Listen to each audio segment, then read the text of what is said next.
Praise the lord. చేరొచ్చిన మీకు అందరికీ ప్రభువైన యేసుక్రీస్తు శుభాలు తెలియజేస్తున్నాను. ఈ దినము కొరకు ఏర్పాటు చేయబడిన లేఖన భాగం అపోస్తలుల కార్యములు 28వ అధ్యాయము 2వ వచనం. అనాగరికులకు ఆ ద్వీపవాసులు మాకు చేసిన ఉపచారం ఇంతింత కాదు. ఎలాగనగా అప్పుడు వర్షము కురియుచు చలిగా ఉన్నందున వారు నిప్పు రాజబెట్టి మమ్మను అందరినీ చేర్చుకొనిరి. Praise the lord. దేవునికి స్తోత్రం. హల్లెలూయా, హల్లెలూయా, హల్లెలూయా, స్తోత్రం. క్రీస్తునందు ప్రియులైనటువంటి సహోదరి సహోదరులారా, ఆత్మీయ బంధువులారా, మీ అందరికీ నా హృదయపు లోతులో నుంచి ప్రత్యేకమైన ప్రేమపూర్వకమైన వందనాలు, అభినందనలు, శుభాలు తెలియజేస్తున్నాను. మరొక పర్యాయం, నేను సజీవుడిగా ఉండి మీరు సజీవులుగా ఉండి మీరు నేను సజీవులుగా ఉండి సజీవమైనటువంటి దేవుని వాక్యం వినడానికి కృపను అనుగ్రహించినటువంటి సజీవ దేవునికి స్తోత్రం చెప్తూ మీ అందరికీ స్వాగతం పలుకుతున్నాం. రండి, ఇది మీ కార్యక్రమం, ఇది మీ ఫ్యామిలీ ప్రోగ్రామ్, మీ ఫ్యామిలీ ఛానల్, ఇది మీ ఫ్యామిలీ ఎపిసోడ్, లేకపోతే మీ ఫ్యామిలీ ప్రోగ్రామ్. దేవుని స్తోత్రం. హల్లెలూయా. గిడియోన్ మిషన్ చర్చ్ అనేటువంటి చర్చ్ ద్వారా జరుగుతున్నటువంటి ఈ కార్యక్రమం అయినప్పటికీ కూడా దీన్ని మీ కార్యక్రమంగా భావించుకొని మీరు ఈ కార్యక్రమం కోసం ప్రత్యేకంగా ప్రార్థించాల్సిందిగా కోరుతున్నాం. స్తోత్రం. ఈ కార్యక్రమాన్ని ఎవరైనా మొట్టమొదటిసారిగా చూస్తున్నట్లయితే మీ అందరికీ ప్రత్యేకమైన స్వాగతం పలుకుతున్నాం. ఈ కార్యక్రమం ఏదో సైంటిఫిక్ ఫ్యాక్ట్స్ చెప్పడానికో బిబ్లికల్ ఫ్యాక్ట్స్ తెలియజేయడం కోసం కాదు. ఏదో బైబిల్లో లేని సమాచారం బయట ఇంటర్నెట్లో ఆ సమాచారం ఈ సమాచారం తీసుకొచ్చి సమాచారాన్ని పోగు చేసి సమీకరించి మీకు అందజేయాలనేటువంటి ఉద్దేశంతో జరపబడుతున్న కార్యక్రమం కాదు. కానీ దేవుని వాక్యాన్ని, అపోస్తుల కార్యముల్లోని సత్యాల్ని, పరిశుద్ధాత్మ దేవుడు మనకు బయలుపరుస్తున్న సత్యాల్ని అర్థం చేసుకునేటువంటి ప్రయత్నం చేసే కార్యక్రమం ఇది. దేవుని స్తోత్రం. హల్లెలూయా. ఎలాగని దీన్ని ఒక బైబిల్ స్టడీ అని అనుకోవచ్చు. ఇది ఒక బైబిల్ స్టడీ, అపోస్తల కార్యములో బైబిల్ స్టడీ అనుకోవచ్చు. ప్రభు కృపను బట్టి ఇప్పటి వరకు సుమారు 1850 ఎపిసోడ్లు చేయడానికి ప్రభు సాయం చేశాడు. ఇంకా 150 ఎపిసోడ్లు చేసిన తర్వాత 2000 ఎపిసోడ్ అనేటువంటి ఆ లక్ష్యాన్ని మనం చేరుకుంటాం. తర్వాత 3000, తర్వాత ఇలా వెళ్ళడానికి మనం ప్రయత్నం చేస్తాం. ఈ కార్యక్రమంలో రాబోయే రోజు కొంతమంది దైవజనులు పరిచయం చేయాలి. పరిచయం చేసి వాళ్ళ ద్వారా కూడా కొన్ని ఆత్మ సంబంధమైన సంగతులు వినిపింపజేయాలంటే నా మనసులో ఆలోచన ఉంది. అది ఎలా జరుగుతుందో మరి తెలియదు. స్తోత్రం. ఈ సమయంలో మనందరం దేవుని వాక్యాన్ని వినడానికి మనల్ని మనం సిద్ధపరచుకుందాం. చిన్న ప్రార్థన చేసుకుందాం. ప్రార్థనలో దయచేసి ఏకీభవించండి. మనం ప్రార్థిస్తున్నప్పుడు దేవుడు మన ప్రార్థన ఆలకించడానికి సిద్ధపడతాడు. మనకు ఒక సిద్ధపాటు వచ్చి మనం ప్రార్థించినప్పుడు దేవుడు ప్రార్థన వినడానికి తయారుగా ఉన్నాడు. ఆల్రెడీ రెడీ అయిపోయాడు. He is ready. He is eagerly waiting to hear our prayers. మన ప్రార్థనలు వినడానికి ఆయన ఆసక్తి కలిగి ఉన్నాడు. స్తోత్రం. చిన్న ప్రార్థన చేసుకుందాం. పరిశుద్ధుడైన మా దేవా, మాకు ఇచ్చిన మంచి దినము కొరకై మీకు వందనాలు. నిన్న రాత్రి నిద్రలోకి వెళ్ళాం. తిరిగి లేస్తాము అనేటువంటి నమ్మకం లేదు. అయినప్పటికీ ఆయన తిరిగి రావగలిగాం. మాకు ఇచ్చినట్టు ఈ మంచి దినము కొరకై నీకు స్తోత్రం. మా ఆయుష్ను పొడిగించినందుకు నీకు స్తోత్రం. భూమి మీద మా దినములు నిర్ణయించబడ్డాయి. అవి కొద్దిగా ఉన్నాయి, అవి లెక్కించబడ్డాయి. అయినప్పటికీ కూడా మా దినముల అంతం ఏంటో మేము అడగడం లేదు. భక్తుడు అడిగినప్పటికీ కూడా మేము అడగడం లేదు. భక్తుడు అడిగినట్లుగా మేము అడగాలని కాదు, కానీ ప్రభువా, మా దినముల అంతమును గురించి మేము తెలుసుకొని అంతము తర్వాత ఏంటి అనేది మాకు అర్థమవుతుంది. ఒక నియర్ ఫ్యూచర్లో సంగతి కాకుండా ఫార్ ఫ్యూచర్లో సంగతులు మేము ఆత్మలో గ్రహించడానికి మీరు సాయం చేస్తున్నందుకు మీకు వందనం చేయిస్తున్నాం. ఈ సమయంలో ఈ కార్యక్రమం వినడానికి సిద్ధపడి వచ్చిన వాళ్ళని సడన్గా ఏదో మెమొరీ వచ్చి పలాని కార్యక్రమం ఉంది కదా, పలాని బ్రదర్ వస్తాడు కదా, వాక్యం వినాలి కదా అనే ఆలోచన మీరు ఎవరిలో అయితే పుట్టించారో వారందరిని బట్టి మీకు వందనం చేయిస్తున్నాం. ఈ సమయంలో వారితో మరి మాట్లాడమని వేడుకుంటున్నాం. నేను నా జ్ఞానాన్ని ఉపయోగించి మాట్లాడడంలో ఎటువంటి ప్రయోజనం లేదు. దానివల్ల వారికి ఆత్మీయంగా ఎటువంటి ప్రయోజనం చేకూర్చబడదు. కనుక నేను జస్ట్ ఒక వ్యక్తిగా, వాహనంగా నిలబడుతున్నాను. నన్ను మీ పాత్రగా నింపి వాడుకోమని మీ కార్యం జరిగించమని వేడుకుంటున్నాను. తండ్రి మీకు వందనాలు చేయిస్తున్నాం. ఈ కార్యక్రమం ద్వారా ఈ కార్యక్రమంలో నీవు హెచ్చవలసి ఉన్నది, మేము తగ్గవలసి ఉన్నది. వక్తనైన నేనైనా, శ్రోతలైనటువంటి వీక్షకులైనటువంటి వారైనా కానీ వాళ్ళు తగ్గవలసి ఉన్నది. అందరూ తగ్గవలసి ఉన్నది. అందరూ తగ్గవలసి ఉన్నది, నీవు మాత్రం హెచ్చవలసి ఉన్నది. ఎందుకంటే అందరికన్నా పైనామంగా, ఉన్నతమైన నామంగా, భూమికి ఉందన్న లోకంలోను, పాతాళ లోకంలోను, భూమి మీద ఉన్న లోకంలోను, భూమి పైన ఆకాశం ఉందన్న లోకంలోను, 3 లోకాల్లో, త్రిలోకాల్లో నీ నామము అన్నిటికన్నా ఎత్తైన నామముగా, ఉన్నతమైన నామముగా ఎంచబడింది కనుక, అంతగా తండ్రి అయిన దేవుడు నిన్ను హెచ్చించాడు కనుక ఆ నామం దగ్గరికి, ఆ శక్తి కలిగిన నామం దగ్గరికి వస్తున్నాం. తండ్రి మీకు వందనాలు చేస్తున్నాం. ఈ సమయంలో మా ప్రియుల్లో కొందరు అనారోగ్యాలతో, బలహీనతలతో ఉన్నారు. వారిని మీరు దర్శించండి. వారికి సంపూర్ణమైన స్వస్థత మీరు అనుగ్రహించండి ప్రభువా. శారీరక స్వస్థత లేకుండా, మానసికమైన స్వస్థత లేకుండా, ఆత్మీయ స్వస్థత లేకుండా ఉన్న వారిని మీరు కనికరించమని కోరుకుంటూ, ఈ సమయంలో మీ దాసుల ద్వారా మీరు మాట్లాడండి. 1850 ఎపిసోడ్లు చేయడానికి మీరు సాయం చేసినందుకు మీకు వందనాలు చేస్తున్నాం. స్తోత్రం తండ్రి, మీకు వందనాలు. చెప్పుకోలేని సమస్యలతో బాధపడుతున్నవారు, ఆర్థిక సమస్యల్లో ఉన్నవారు మీరందరినీ మీ సందానికి తెస్తున్నాం. యేసు నామములో వారిని మీరు దర్శించండి. తమ కుటుంబ సభ్యులను కోల్పోయి దుఃఖంలో, వేదనగా ఉన్నట్టు ప్రియుల కొరకు ప్రార్థన చేస్తున్నాం. వారిని మీరు జ్ఞాపకం చేసుకోండి. తండ్రి మీకు వందనాలు, మీకు వందనాలు చేస్తున్నాం. సభలో మమ్మల్ని అందరినీ మీ చేతిలో సమర్పిస్తూ మీ వాక్యం ద్వారా మాతో మాట్లాడమని అడుగుకుంటూ యేసు నామములోనే ప్రార్థించడుగుతున్నాం పరమ తండ్రి. ఆమేన్, ఆమేన్, ఆమేన్. దేవునికి స్తోత్రం. మీ అందరికీ ప్రత్యేకమైన వందనాలండి. మరొక పర్యాయం ఈ కార్యక్రమం ప్రతిరోజు చూడడానికి ప్రయత్నం చేయండి. ప్రతిరోజు టెలికాస్ట్ అవుతుంది. వీక్లీ ప్రోగ్రాం కాదు, వీక్లీ 2 times 3 times ప్రోగ్రాం కాదు. ప్రతిరోజు 8 గంటల నుంచి 8:30 వరకు, సాయంకాలం 4 నుంచి 4:30 వరకు ఈ కార్యక్రమం ప్రసారం అవుతుంది శాంతి టీవీలో. ఉదయము, సాయంత్రము కొత్త ఎపిసోడ్లు అప్లోడ్ చేయబడవు, కానీ ఒకటే అప్లోడ్ చేయబడుతుంది. దాన్ని మీరు ఎనీ టైం చూడొచ్చు. టీవీలో చూస్తున్న అదే సమయంలో మీరు చూసే అవకాశం ఉంది. యూట్యూబ్లో స్ట్రీమ్ అవుతుంది కనుక మీ స్నేహితులకి కార్యక్రమం గురించి పరిచయం చేయండి. దీని ద్వారా ఏదో పాపులారిటీ రావాలని, వ్యూస్ పెరగాలనో, ఏదో మనీ రావాలని ఇవన్నీ నాకు ఉద్దేశాలు లేవు. కానీ దీని ద్వారా దేవుని నామానికి మహిమ రావాలి. సరే, దేవుని స్తోత్రం. హల్లెలూయా.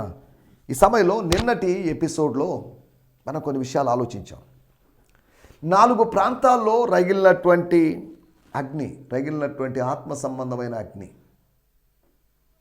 అనగా పౌలు ద్వారా, పౌలు బృందం ద్వారా, పౌలు అనుచరుల ద్వారా, పౌలు ఇతరుల ద్వారా జరిగినటువంటి దైవ కార్యాలు ఈ 4 ప్రదేశాల్లోనే జరిగాయని కాదు నా మాటలకు ఉద్దేశం.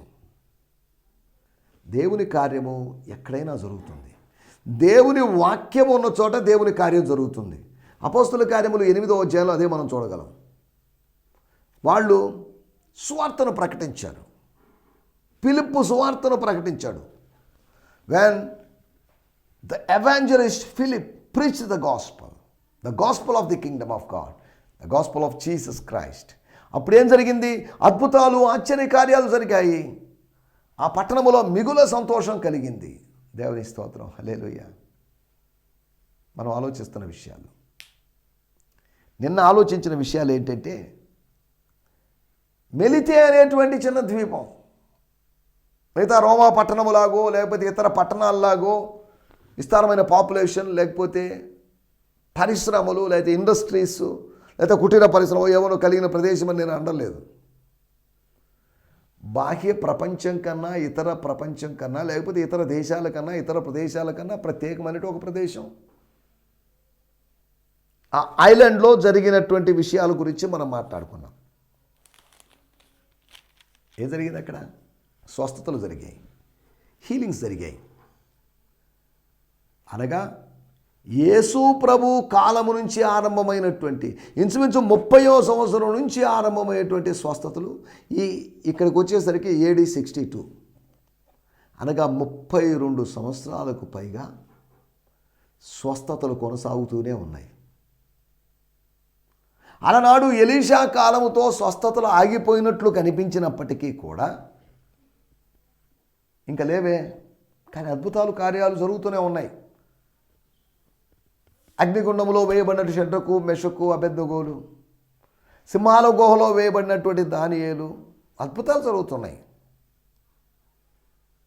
కానీ స్వస్థతలు ఆగిపోయినట్టుగా కనిపించినప్పటికీ స్వస్థతలు మరలా తిరిగి జరగడం ఆరంభించాయి. లూకా సువార్త 1వ అధ్యాయంలోనే మొట్టమొదటి హీలింగ్ జరిగింది. యేసు ద్వారా జరిగిన హీలింగ్ అని కాదు, జకర్యాకు జరిగినటువంటి హీలింగ్, జకర్యాకు కలిగిన స్వస్థత. మోగవాడైనటువంటి జకర్యా మాట్లాడడం ఆరంభించాడు. తన మోగతనం పోయింది. కొన్ని రోజులు తన మోగవాడుగా ఉన్నాడు, ఆ మోగతనం పోయింది. మాట్లాడేటువంటి స్థితికి వచ్చాడు. దేవుని కార్యం జరిగింది. అతని నాలుక సడలింది. దేవుడు నిర్ణయించిన సమయంలో అతనికి స్వస్థత వచ్చింది. దేవుని స్తోత్రం, హల్లెలూయా. ఆ మెలితేలో జరిగినటువంటి కార్యాల గురించి మనం ఆలోచించాం. రెండోదిగా రోమాలో దేవుని కార్యాలు జరిగాయి. రోమా అన్యుల ప్రదేశం అండి. దేవుని కార్యాలు ఎలా జరిగే అవకాశం ఉంది? అలాగైతే మెలితే కూడా అన్యుల ప్రదేశమే కదా, ఎఫెసీ అన్యుల ప్రదేశమే కదా,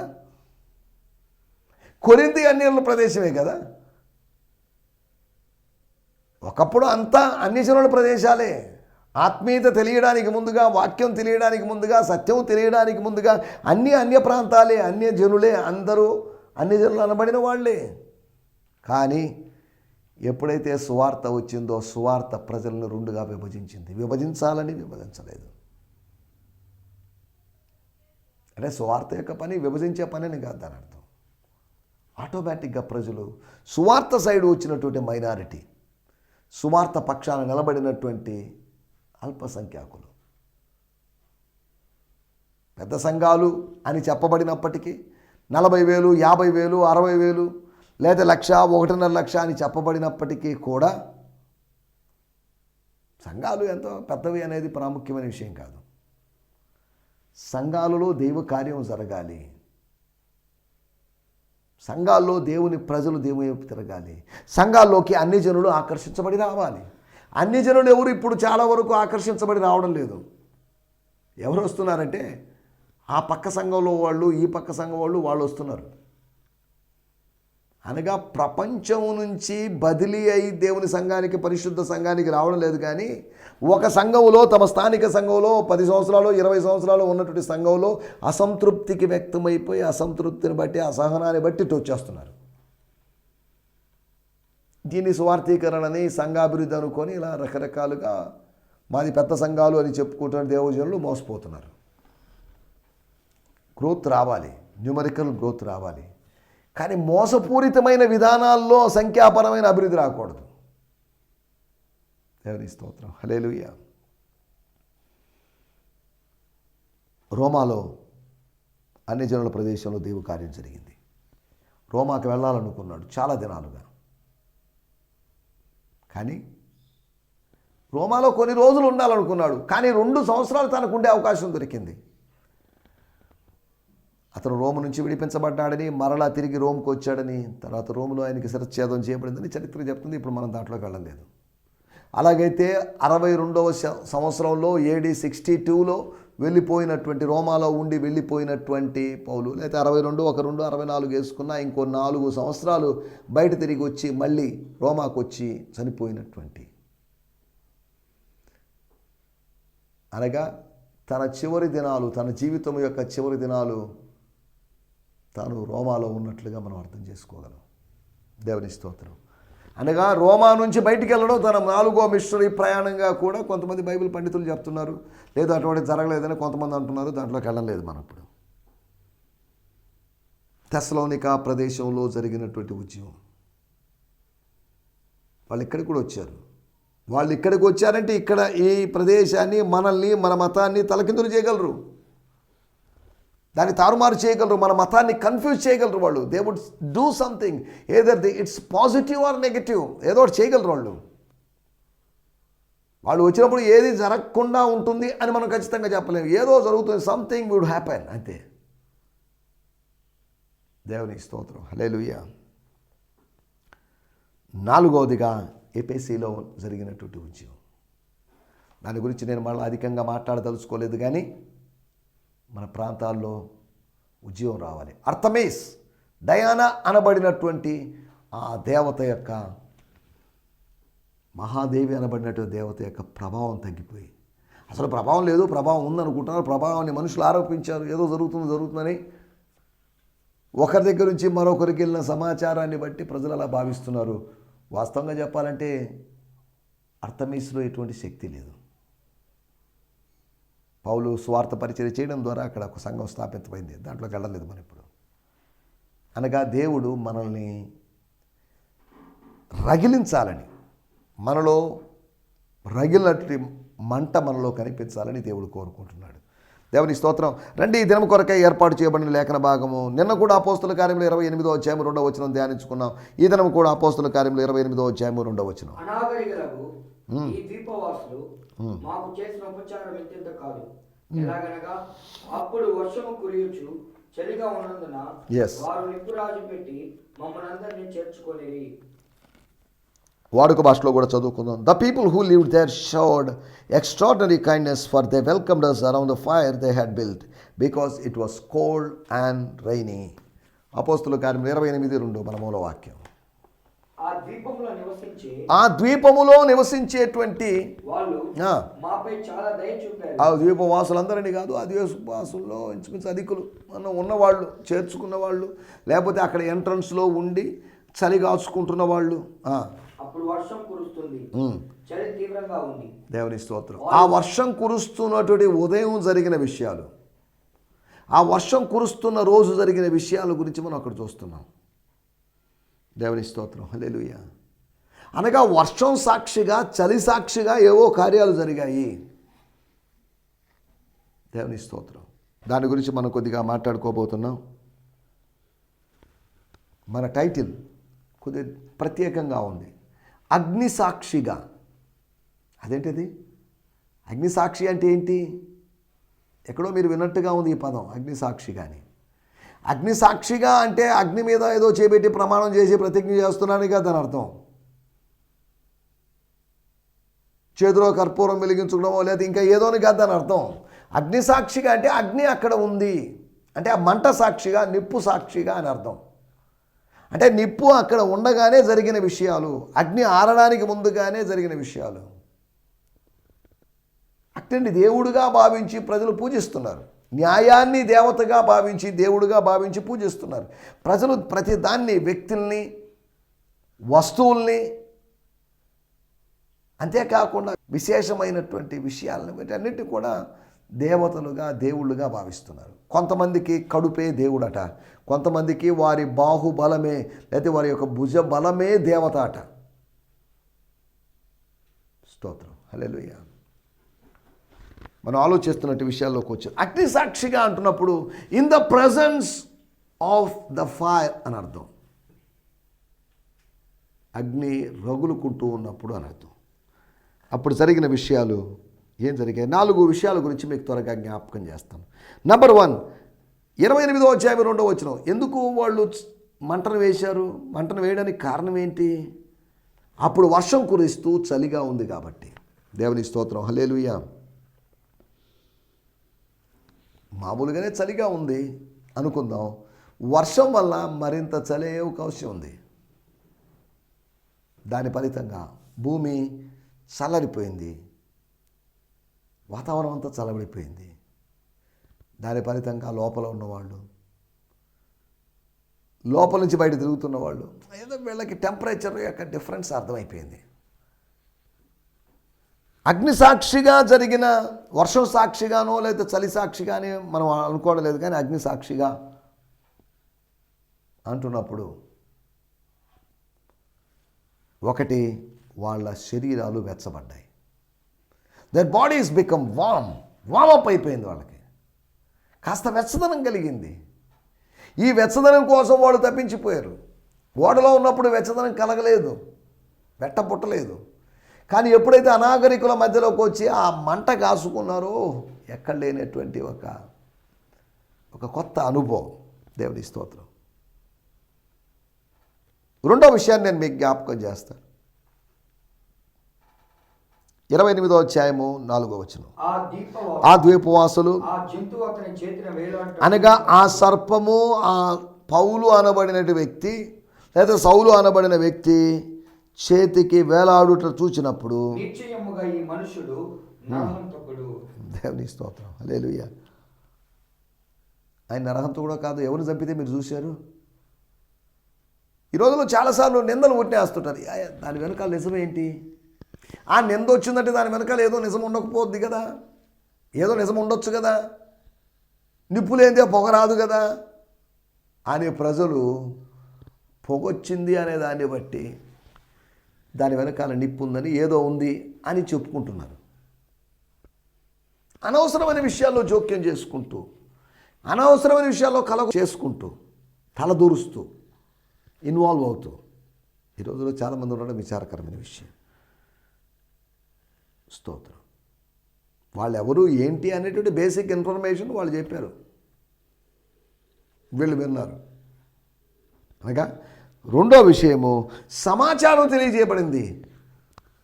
ఇక్కడ వీళ్ళందరూ మేము ఖైదీలని, మాకు ఎలా జరిగింది, ఓడ నుంచి తెప్పించుకోవద్దు. మా సారు సెంచూరియన్ సార్ ఇక్కడే ఉన్నాడు. తన ఓడ బద్దలైపోయినటువంటి దిగుల్లో కూర్చున్నటువంటి ఆ ఓడ యజమానుడు కూడా వాళ్ళతో కూడా ఉండి చలిగాచుకుంటున్న పరిస్థితి. తన అనుభవంతో, నైపుణ్యంతో, చాకచక్యంతో సముద్రం మీద నుంచి ఓడను మ్యాక్సిమం దూరం ప్రయాణింపజేసి తీసుకొని వచ్చినటువంటి ఓడ నావికుడు అక్కడ ఉన్నాడు, కెప్టెన్ ఉన్నాడు, ఓనర్ ఉన్నాడు, సెంచురియన్ ఉన్నాడు, సోల్జర్స్ ఉన్నారు, అంతేకాకుండా ప్రిజనర్స్ ఉన్నారు. ఇన్ని రకాల వాళ్ళు ఉన్నారు. ఓనర్ ఉన్నాడు, అంతేకాకుండా సెంచురియన్ ఉన్నాడు, అంతేకాకుండా సోల్జర్ సైనికులు ఉన్నారు, ప్రిజనర్స్ ఉన్నారు.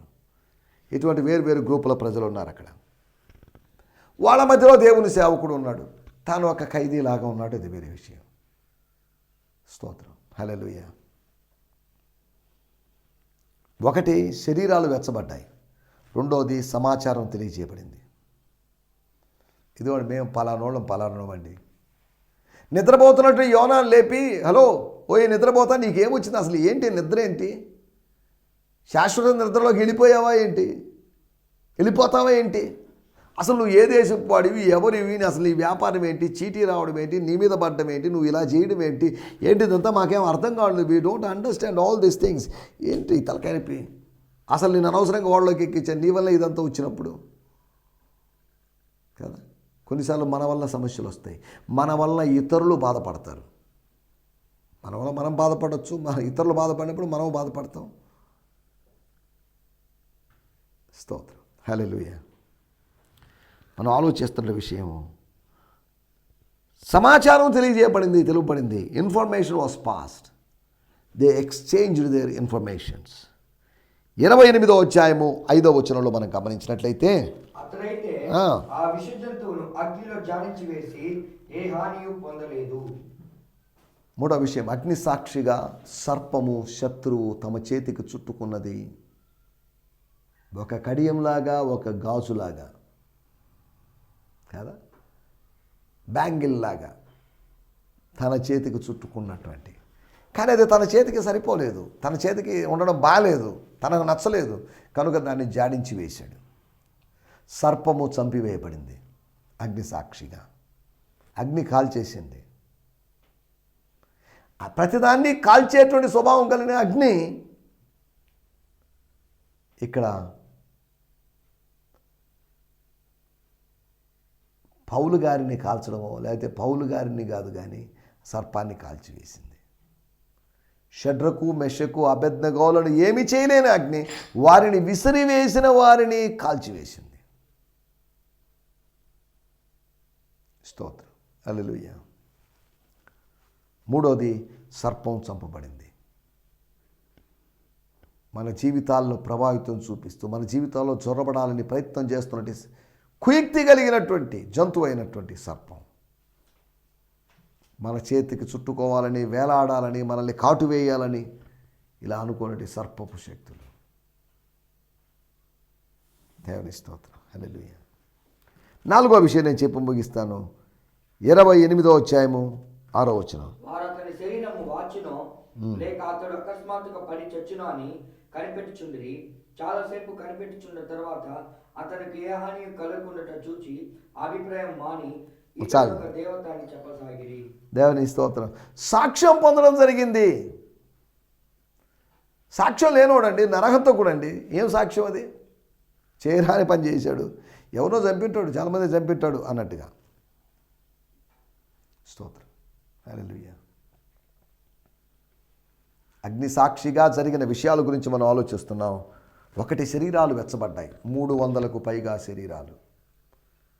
బయటోళ్ళ స్థానికేతరుల యొక్క శరీరాలు, స్థానికుల యొక్క శరీరాలు. రెండోది సమాచారం అందజేయబడింది, సమాచారం ఇవ్వబడింది, తమను గురించిన సమాచారం. మూడోదిగా స్తోత్రం హల్లెలూయా, సర్పము లేదిక. ఇక ఏ సర్పం వచ్చి ఎవరి చేతిని చుట్టుకున్నా, ఎవరి కాళ్ళను చుట్టుకున్నా, ఎవరి దగ్గరికి వచ్చి కాటేసినా కానీ దాన్ని అగ్నిలో జాడించగలం. స్తోత్రం. విషసర్పాల కన్నా కఠినమైనటువంటి ప్రజలు ఉన్నారు, విషసర్పాల కన్నా ప్రమాదకరమైన ప్రజలు ఉన్నారు. సరే, మన దాంట్లోకి వెళ్ళలేదు. ఇక్కడ రాయబడిన మాట సాక్ష్యం. మనకు సాక్ష్యం ఉందా లేదా, లేదా మన గురించి సాక్ష్యం ఎవరేం చెప్తారనే దాన్ని ఆలోచించకుండా నరహంతకుడు అన్నవాళ్ళు కాసేపటికి దేవదూత అన్నారు, దేవత అన్నారు. ఎలా అవుతాడు పౌలు దేవత అని వాళ్ళు ఆలోచించడం లేదు. నరహంతకుడు అని ముద్ర వేసినప్పుడు నరహంతకుడు కాదు అని ఒప్పుకోవాలి. వాళ్ళు సాక్ష్యం చెప్పారు, మేము అనవసరంగా నిందేశాం, కానీ హీఈస్ నాట్ ఏ మర్డరర్. కానే కాదండి. దేవుని స్తోత్రం హల్లెలూయా. నేను పూర్వం హింసకుణ్ణి, హానికరుణ్ణి, దోషకుణ్ణి, నేను ఇటువంటివాడినే, నేను మంచోడిని అని పౌలు చెప్పలేదు. మనం ఎవరు మంచోళ్ళం కాదు. మనం అనుకుంటున్నాం, నేను మంచోళ్ళని అనుకుంటున్నాను అంతేవరకే. కానీ మనం మంచి చెడు అనేది దేవుడు చెప్పాలి, న్యాయాధిపతి అని దేవుడు చెప్పాల్సిన విషయం. మనం ఒక వ్యక్తి అవతల వ్యక్తి అతను చెడ్డోడండి, ఆమె చెడ్డదండి అన్నంత మాత్రాన అది ఆమె చెడుగాను అతను చెడుగాను ఎంచబడడు, భావించబడ్డు. దేవుని స్తోత్రం. అగ్ని సాక్షిగా శరీరాలు వెచ్చబడ్డాయి, సమాచారం తెలపబడింది. అంతేకాకుండా సర్పం సంహరించబడింది, చంపబడింది. 4వదిగా సాక్ష్యం పొందడం జరిగింది. దేవుని యొక్క పరిశుద్ధమైన అగ్ని సాక్షిగా ప్రభు కార్యాలు మన జీవితాల్లో జరగాలని కోరుకుంటూ ఆ మాట నేను ఇక్కడ ముగిస్తున్నాను. మీ అందరికీ వందనాలు. స్తోత్రం. హల్లెలూయా. ఈ సందేశము మీకు ఆశీర్వాదకరంగా ఉందని నమ్ముచున్నాము. ప్రార్థన అవసరతల కొరకు మమ్మల్ని సంప్రదించవలసిన మా చిరునామా గిద్యోన్ మిషన్ చర్చ్, 6వ వీధి, శాంతినగర్, నెల్లూరు 4, ఆంధ్రప్రదేశ్. పిన్ 524004. మా ఫోన్ నంబర్లు 7036443613 మరి ఒక నంబర్ 9392293010. మా ఈమెయిల్ ఐడి gfihmi2015@gmail.com. దేవుడు మిమ్మును ఆశీర్వదించునుగాక. ఆమేన్.